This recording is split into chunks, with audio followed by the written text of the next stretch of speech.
नाज़िन कराची में नश्तर पार्क में बरामद थियल योम आशूर जो मरकज़ी मातमी जुलूस मंज़िल तरफ़ रवाना आहे। मरकज़ी जुलूस में हज़ार अज़ादार शरीक आहिनि। जुलूस की सिक्योरिटी जा इंतज़ाम इंतहाई सख्त करे जिना रोड के आम ट्रैफ़िक लाइ सील कयो वियो आहे।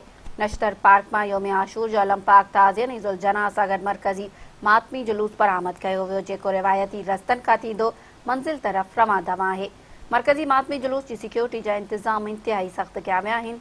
जुलूस जे रोड जिना रोड के आम ट्रैफ़िक लाइ मुख़्तलिफ़ हंधनि ते कंटेनर रखी सील कयो वियो।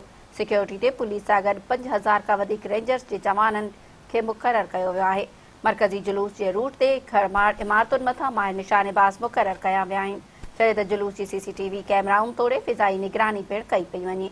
मरकज़ी जुलूस जिना रोड खां थींदे मरकज़ी इमाम बारगाह हुसैनिया ईरानिया में नहर थींदो, जिते शाम ग़रीबा बर्पा थींदी, जंहिंमें दीनी आलम करबला जो किसो बयानु कंदा।